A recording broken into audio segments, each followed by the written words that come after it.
Welcome to the Profitable Farmer Podcast, where it's all about increasing the profitability of your farm by working smarter, not harder. G'day and welcome again to Profitable Farmer. I hope this season is unfolding well for you already. We find ourselves in a pretty interesting situation on the back of strong commodity prices last year. We're dusting ourselves off post-COVID. We find ourselves in wartime, and there's a lot of conversation at the moment around about high input costs across commodities and enterprises.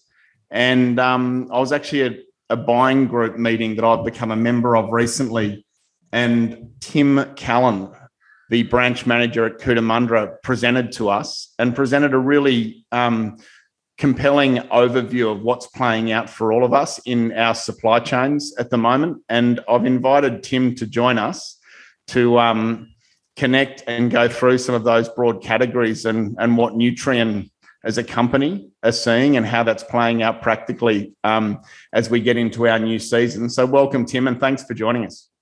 No worries. Thanks, Jeremy, and thanks for having me. And I've also asked Greg Johnsson, one of the co-founders of Farm Owners Academy, to be part of this conversation and actually sort of, as we go through this, to explore what it means and how we can practically manage in our current reality where we're seeing strong commodity prices combined with strong input prices. So, Greg, thanks for joining us once again. Thanks, Jeremy, and welcome, everyone.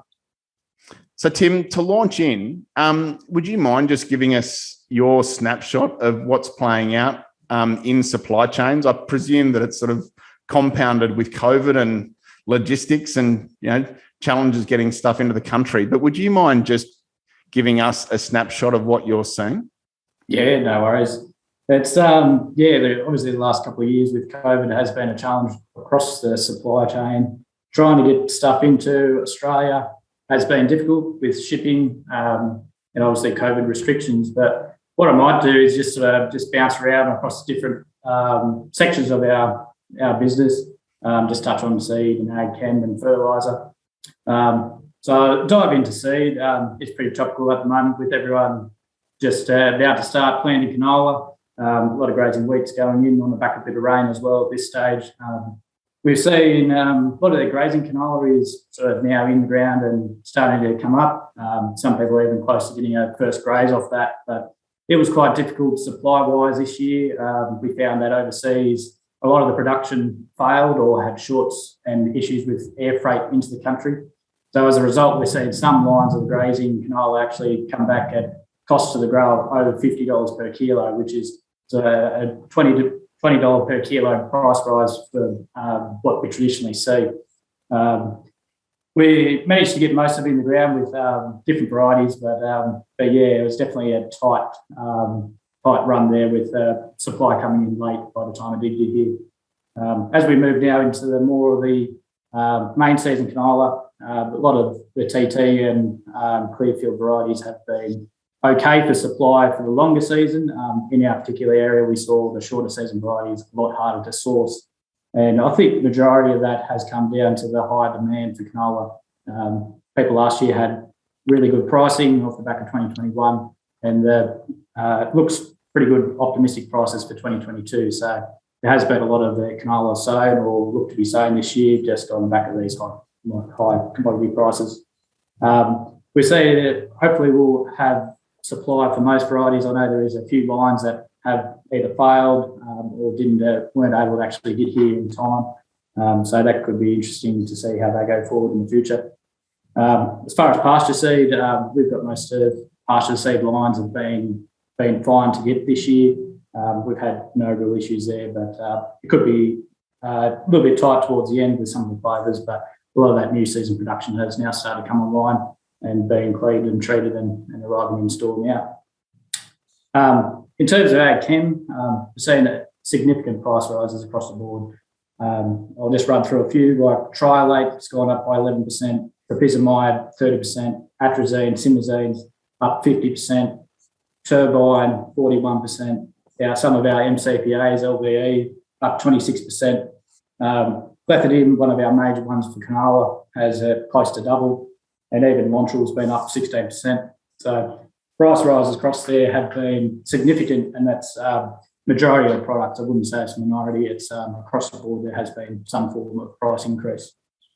So a lot of that... Is that an access issue, Tim, just challenges getting it into the country? Yeah, definitely. Like a lot of our chemical tech and even finished product actually comes out of China. So the majority of the products coming out of there is all shipped or ordered by chemical companies in that last quarter of 2021. So they're buying this product in October to December to actually get it here in time for Australia to be on farm for our sowing period now. So a lot of that product has been purchased back then. And if we think back to October to December last year, that we were still quite in COVID, especially in China on the lead up to their Winter Olympics. They had quite severe lockdowns for COVID to reduce the COVID. We saw it in Australia that we had restrictions between states, but over there they had restrictions between their provinces, and a lot of that was a lot more strict than us. There was no transport across there, so some of the original tech that needs to move across borders in China to actually be made into the final product weren't able to be moved. That reduced in the actual how much could be produced and how much we ended up with. They also had issues just in power shortages. There was complete provinces that were locked down or weren't able to access power. So while those factories were shut down, they weren't able to actually produce anything. Then that led to the issues on the wharf, on the docks. There was great big backlogs of shipping coming out of China, and then also actually getting onto boats and to Australia. We saw like a general container that has tripled in price in the last 2 years to what we normally see for normal freight. So that obviously carries back across the products that we do bring in from China. So it's made it difficult in that point of view. Even though we had some issues with there was a thought that there could be shortages in some of these products, but we found that it hasn't been the case. We've been able to, I think we learned from last year where we did have product shortages, whereas this year we've learned that to get our product in a little bit earlier than what we need to expect for it. So we've seen a lot of that come in, even though it has been gear, but there has not been the big shortages that we all think there might have been. Even products like propyzamide that we thought was short, we weren't going to have enough of, has actually started to free up in the last couple of weeks. There seems to be enough in the supply chain to be able to cover most of the orders. So as a point of view for chemical, it's been pretty supplies there, but price is the big thing. So saying that, I think a lot of the talk was that especially glyphosate, we're paying over $13 a litre for glyphosate. There is talk that by the time we get to May, June, that pricing will start to come off. So probably my advice to a lot of the growers would be that to only source the chemical that you might need for this year and only use that for this year, as it could be cheaper. The way it's looking like by the time we get to October, December 2022, pricing will be back so that the product for 2023 could be cheaper. So only use what you need essentially in that space. So Tim, you don't think that the current outbreak of Omicron in China and the reimposition of a heap more restrictions and so forth is going to have any potential issues going forward this year? Potentially, Australia, as I said, sort of Australian market is really focused. Our buying period is in October to December, which depends on how the China pursue their COVID zero and how much they do go in that regard. If the factories aren't being shut down, a lot of the actual factories are in individual provinces. A lot of the chemical actually comes out of one or two provinces in China, so it depends particularly on those areas how they're impacted by this. But if we're to see that, if lockdowns do still occur, then I think we've learned that we need to be a lot more planned further ahead to ensure that we have enough time to get those products from China to Australia and get it to the farmer on time. So let's get into the all-important fertiliser conversation. Yeah. So fertiliser has been, people will remember sort of late in December that there was a big call that MAP was going to be short. People were worried. The pricing went through the roof. We're seeing that as a result of due to the China export ban on phosphate. So that had a result on MAP. But currently, as we sit, I think a lot of our MAP is currently in the country. It's here, it's available at the moment, and we see the pricing globally has continued to rise, but it has not changed all that much in Australia, which I think is the result that the product is physically here in Australia and the pricing has been set. So there's it's either been ordered or it's still sitting here in Australia. In urea, which is probably the big one, which has been going forward, will be, I think, the biggest impact on farming this year. We've seen prices was high in December. Urea pricing was quite high. It started to come off in sort of early January, and then we've seen the Russia-Ukraine war break out, and that had major impacts on supply chain. So for those who don't know, Russia is one of the a major player in the fertiliser market. They produce over 24% of the world's ammonium exports and even 12% of the global urea supply. So as soon as we started sanctions and stopped buying from Russia, all of a sudden there was a global shortage of at least 12%. The other impacts that happened along those lines was the energy costs.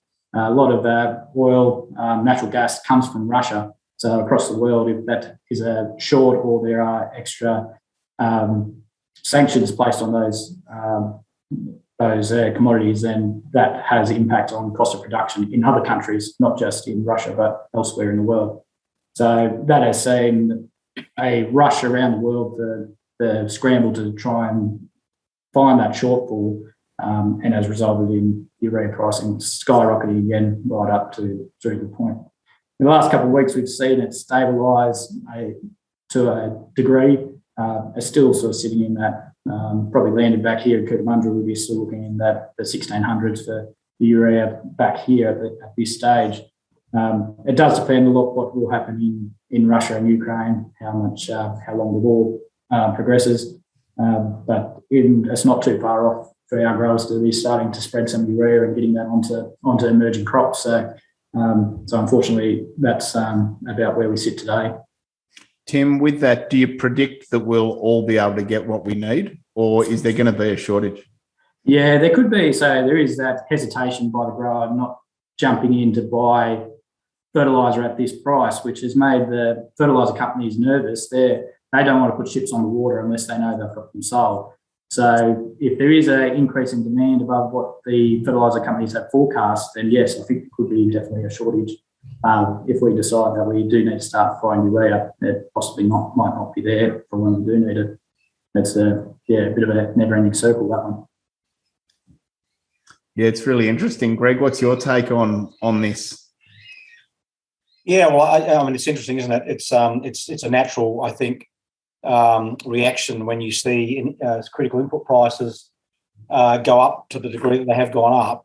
But I think that it's easy to lose sight of reality. I guess the concern I have in industry at the moment is that we've got some very significant price increases in nitrogen and some less significant increases in spray costs, but we're also looking at record high prices for commodities as well, for wheat and canola and so forth at ridiculous prices. And so when you look back over historical terms and say that you've got to always frame the costs against the potential income and look at the margins. And I think I'll talk a bit more about this a bit later on. But if we lose sight of the margin, farming for the margin, then potentially we're just concentrating on the wrong thing. And yes, urea at $1,600 a tonne is expensive, but it may not be expensive for a lot of producers when they're getting $400 plus per tonne for their wheat. So I think what it does do is it probably requires croppers to have probably a better understanding of what they're doing and what the potentials are in their cropping paddocks and the crops they're growing, in terms of what's the potential for the crop to yield with the residual nitrogen that's already stored in the ground and available to the plants, and then what's the responsiveness of that crop to applied nitrogen during the growing period, given different rainfall scenarios. So fortunately, there's a really handy tool that you guys can latch into and have a good look at. We'll talk a bit more about in a minute, I think, Jeremy. Absolutely. So, Greg, at a high level first, stick with the rotation that you were planning before sort of these price increases, or is there the ability, or would you suggest we need to be looking at adapting to perhaps to lower risk and lower cost crop types?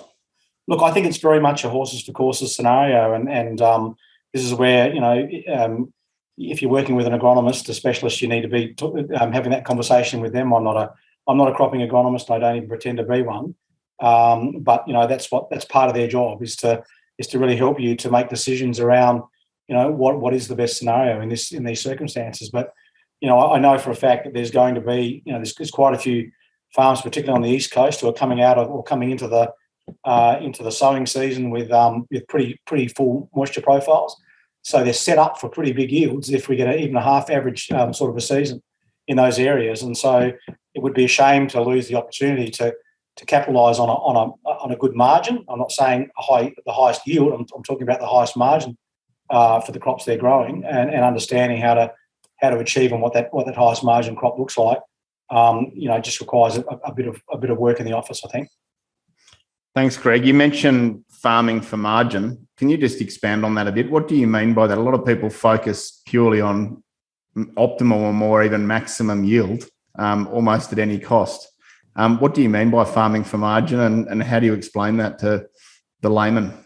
Yeah, so the principle applies to all farming activities that we undertake, and that is that there are critical inputs that you'll put into any sort of a farming system that will increase the output. So, for example, in cereal cropping, it's nitrogen application.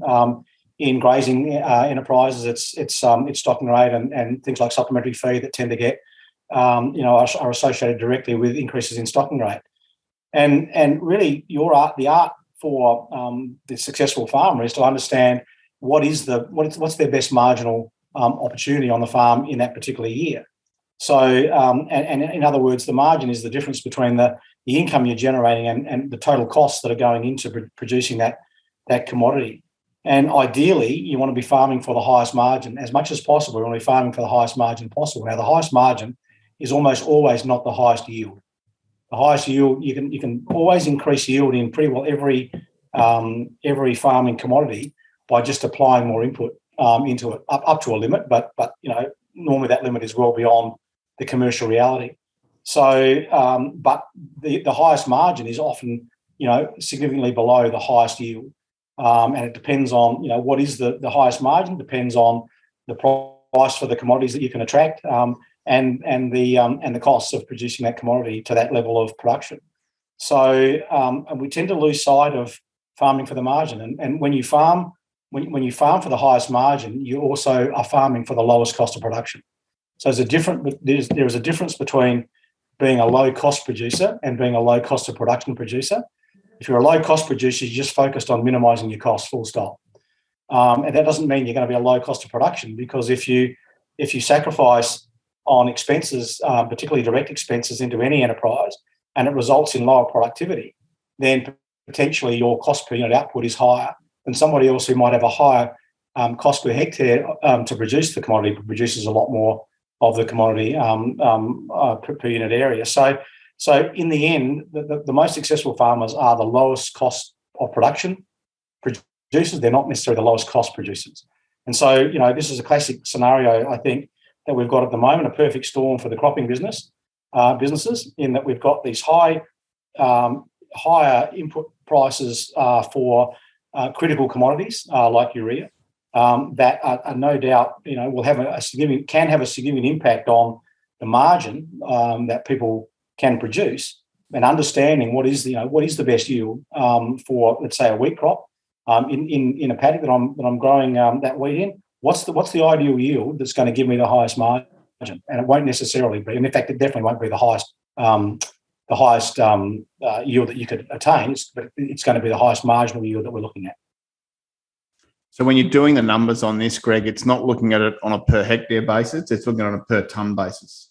Yeah, basically you're looking on a per tonne basis, because in the end you've got fixed costs and they stay the same on a per hectare basis, whatever the yield is that you produce out of that crop, and then you've got the direct costs, which fertiliser, sprays, your chemical costs and seed and so forth are all part of that direct cost. And so, if you're farming for in a situation where you are potentially sacrificing yield because you're not applying enough in-crop nitrogen, then you're saving on the direct cost, but the overhead costs per tonne go up. The overhead costs per hectare are fixed, but the overhead cost per tonne could go up significantly because of that lower yield. And so you've got to balance off. You can't just do a gross margin, because the effect of changing yield in changes to fertiliser inputs in responsive crops is going to have make a fundamental change to the overall costs, particularly the overhead costs, which are typically 50% to 60% of the cost base. But they've got to be considered, don't they, in that assessment of farming for margin? They have to be, absolutely. You can't just do it at a gross margin level.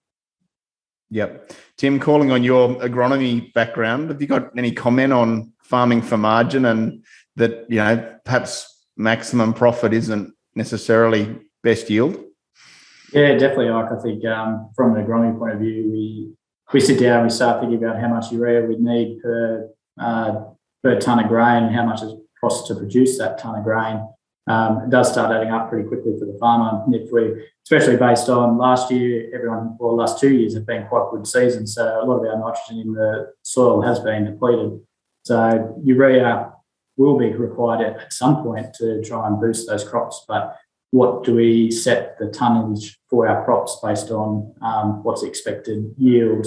That's definitely one to think about, is what's our goal to achieve, and what are we happy with for tonnes per hectare in that regard.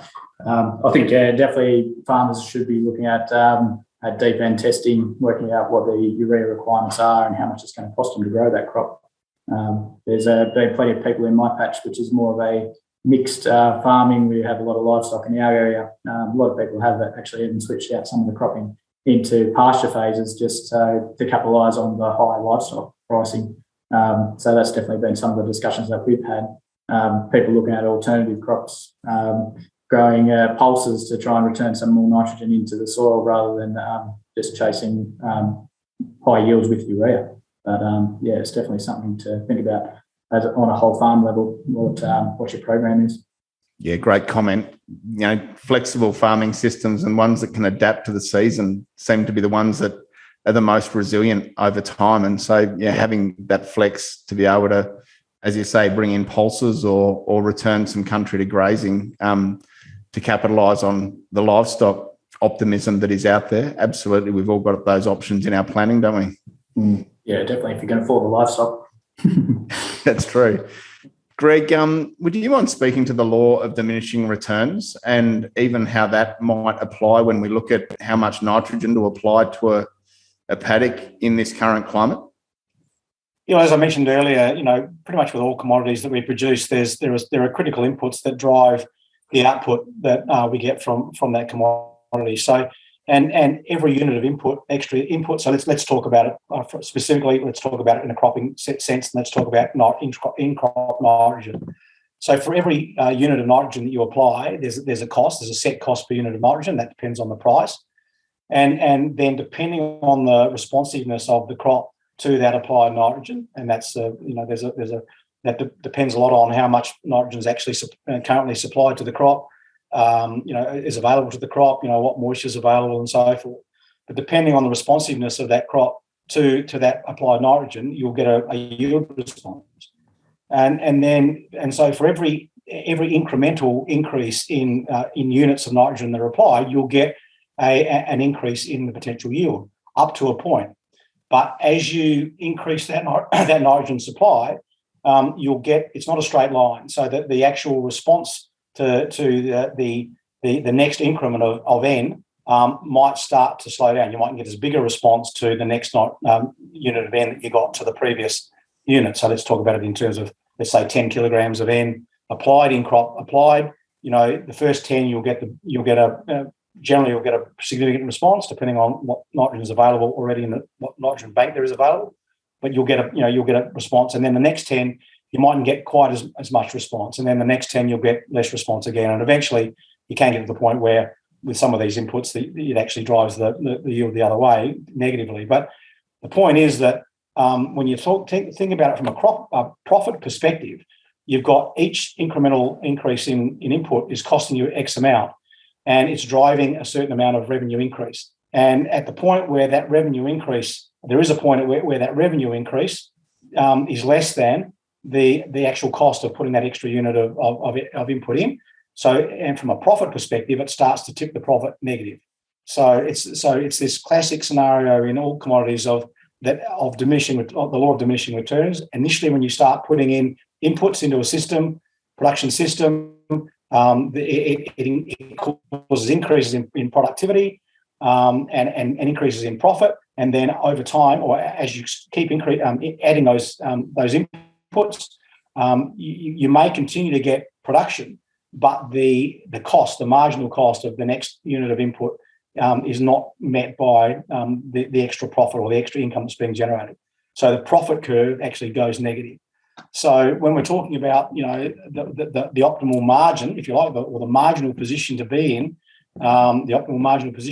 for any particular commodity, it's that point at which the law of diminishing return curve starts to flatten out. So initially it'll be quite a steep response to the inputs that are being put in, and then it starts to flatten out. So ideally, it's understanding where that point is, where the profit curve starts to flatten out, and that is dependent on the cost of the input, and it's dependent on the price of the output, and the responsiveness of the commodity production to the input you're putting in.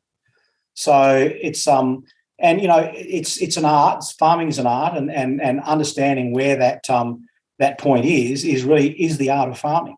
And fortunately now we have, particularly in the cropping space, we have a fantastic tool called Yield Profit, which was put out in conjunction with CSIRO, in conjunction with the Birchip Cropping Group. It's a public tool that anybody can access. It's subscription based, but they can access it, and it's designed to give people clear visibility about what the responsiveness of their paddocks or their crop paddocks will be to particularly if you're looking at N, to applied N, and the risk around that, because it uses climate and soil models specific to your farm that also allows a prediction of the risk of achievement of certain yield outcomes. So it's an amazing tool that basically is the front end for APSIM, which is APSIM is the cropping farming simulation model that CSIRO have spent many years putting together, and it really is an amazing tool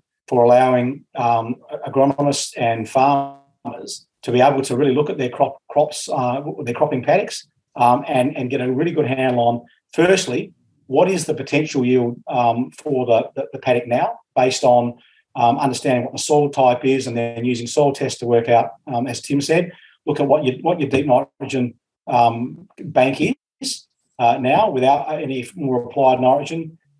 What's the sort of the water holding capacity of the soil, which is based on the soil type that you're growing the crops in.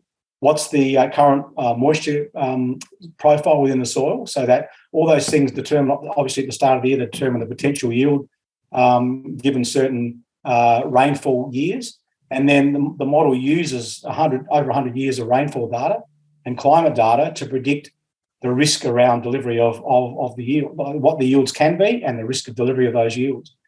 And then you're able, once you've got that sort of simulation set up for your cropping paddocks, then you can apply, you can overlay a nitrogen application model, and you can look at at what is the return based on any sort of number that you're putting in for the price of nitrogen.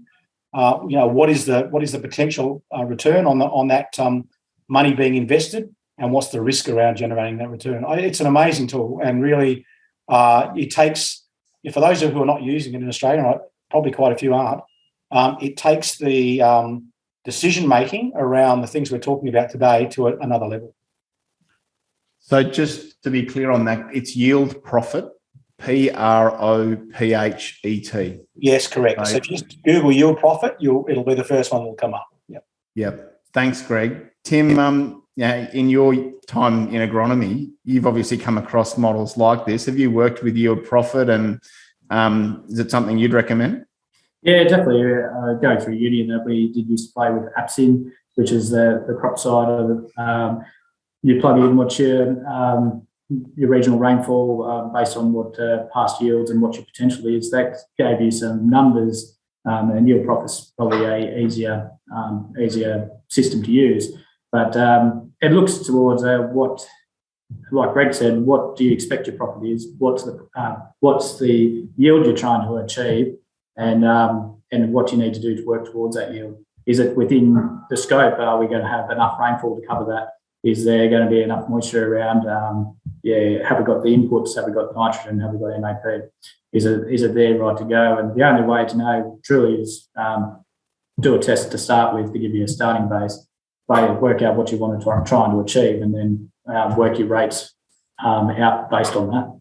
So, it's definitely a handy tool. I've played with it, it's definitely worth a look at. So to both of you, when we start using tools like this and start analysing, the appropriate or the optimum amount of N to apply in a year like this when it's at $1,600 a tonne or thereabouts, we had a year last year where everyone probably went all out because it was all looking so favourable, and then we had a wet finish and downgrades and penalties and all of those challenges. Greg, do you put in maximum income, or do you, when you're looking at this, do you factor in the risk of an average finish or a downgrade? Look, there's always going to be risks around frost and those and harvest rainfall events and so forth that basically can't be simulated because they're chance events, right? Your profit does present, or yes, it does present a frost risk and a thermal risk, and that's dependent on the location and the climate, the 100 years of climate data or 100 plus years of climate data for that location and sowing time and the crop variety. So they all come into play within the application itself. But critical frost events that occur at the wrong time, they're impossible to forecast, right? So, and it also it can't take account of poor agronomy, poor weed control, other events like that. So unfortunately, that they have to be factored in through a bit of intuition and experience, I guess. But in the end, everyone will know their farms the best, and they will probably understand what the risks are of those sorts of scenarios happening. We'd be pretty stiff to get it 2 years in a row, I believe, and get a wet harvest 2 years in a row. But never say never, right? But I think in the end, it's those sorts of things are chance events that when they come along, they come along.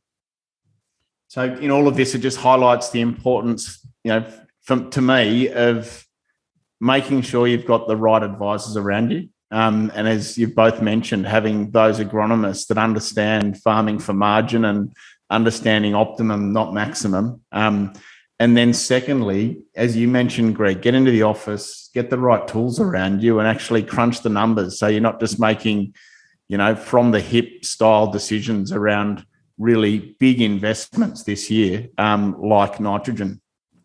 So, Greg, have you got any other comments on that before we move on? Yeah, I just think that, this is a year when, for a lot of, particularly Eastern Australia, there could be, very significant margins that are not captured because people are afraid of the input costs. So I think we just need to be careful that, that we're just considering the whole picture, not just focusing on one part of the picture, and that is, the input cost of urea or fertilizer or the input cost of sprays. We've got to look at the whole picture. What's the yield potential?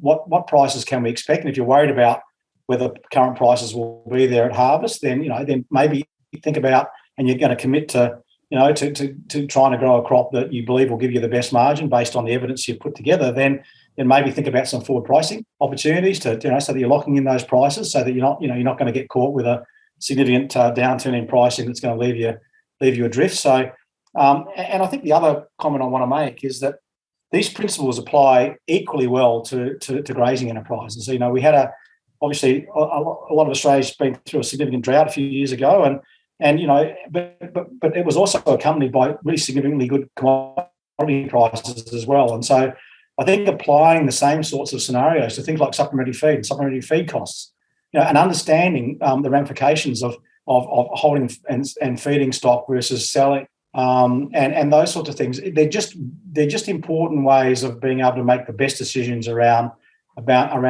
maximising the upside margins or minimising the downside margins when it comes to loss-making years if you're in that environment. Thanks, Greg. Yeah, make sure we're looking at the whole picture. I mean, unprecedented canola and commodity prices received, and there's real optimism around that this year. Just make sure that you're looking at the whole picture when you're making decisions about the farming system you're running with. Tim, have you got a comment there? Yeah, I think one thing that I see year in, year out is timing. We talk about a lot of the resources out there. The DPI, they do a great job on their phenology work. Felicity Harris in Wagga and Rowan Brill. They've done a lot of work in actually working out when is the optimum sowing period for some of our varieties that we choose to use. They might be the best yielding variety, but unless you get them in their sowing period, a lot of that potential is not achieved. So I think, as we say, we're focused a lot on the actual commodity prices and the inputs, but also the management side of things, getting your crop in on time, in the right time frame, and even as strategic applications, if your crop's struggling, it's been waterlogged, an application of urea at the right time might be a bigger hit to give you a better production than just putting it on at some point. So putting it at the right time when it's needed is definitely a big part of it. Thanks, Tim. So, Tim, just while we have you, other input categories, are there any others there that you wanted to speak to and just to touch base on what's playing out in their supply chains? Yeah, so another big one that we're seeing at the moment is that there's been rising in the fencing. There has been a high demand, I think, coming off the back of last year. There has been some money in the network, so people are looking at infrastructure, what they can put in, how they can improve what they have. So a lot of fencing that's caused a bit of a shortage. There is a bit of a lead time on new fencing orders. Also, the floods up north has had a bit of an impact there. There's a lot of people that wouldn't normally be fencing looking for materials at this stage. So that has resulted in a bit of a delay in product coming into store and also price increases. There's only just the other day we had an 8% price rise in some of the fencing material. That's just from supply and demand. In animal health, we have seen it hasn't been as bad as crop chem for product supply. We've been able to manage to get most things, but particularly in our area, we've seen quite a big year of fly and worm burden. So product has been going out to treat these. So there has been some pressures on some of the jetting products, and along those lines has definitely been an issue. But yeah, going forward, we see most other sections of the business that should be fine going ahead. It's mainly been the fertiliser and crop chem has been our biggest impact. But freight is another one that has increased significantly with fuel pricing each time. Even though our product might not have increased, there's the cost of getting it here, depending where it's been shipped from. There's definitely fuel levies have been making a big impact on what it costs to get a pallet from out of Melbourne or out of Sydney. So that's a big impact as well. Thanks, Tim. Yeah, it just highlights the importance of being well organised, well planned, ahead of time with your orders in.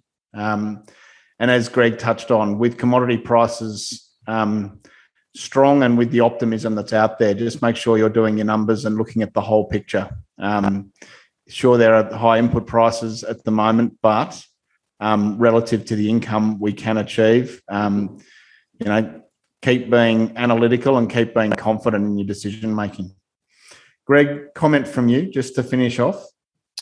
No, I think you summed it up pretty well there, Jeremy. That really is the key for me. It's now more than ever it's a great year for people to be, really focusing in on spending the time on the numbers and if you're struggling to get it sorted out yourself, then bring some people in around you that can help you make good decisions. because, there certainly is an opportunity to spend a lot of money this year and not necessarily get the return. By the same token, I think there's the opportunity to make some fantastic returns. And so I'd hate to see those sorts of, those opportunities get missed out on. And I know there was a map produced a while back by a business that looks at the sort of in the cropping space. It looks at the percentage of potential yield that's being achieved in the cropping businesses across Australia. The map was produced for the last 20 years, I believe, and large areas of the country have only averaged about 36% of the potential yield over that 20-year period. So it's like there's a lot of opportunities right across the country to really look at what's happening in the cropping space and potentially do a better job with the moisture that's available. But always do it, as I say, with a very keen eye on where's the best margin. So interesting, Greg. Thank you. Tim, thank you very much for your time. It's great to have that broad overview of what's played out as a result of COVID, Ukraine, logistics, and now, I guess, adjustments to pricing as we roll into the new season. So thanks so much for your time. And no worries. Thanks, Jeremy. Thanks for having me.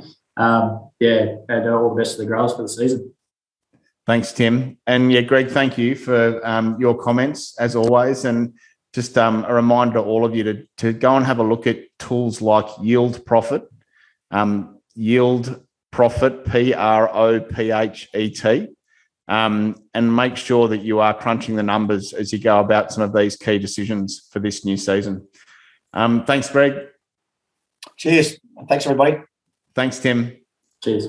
Take care, guys. All the best for sowing and this season. Bye for now.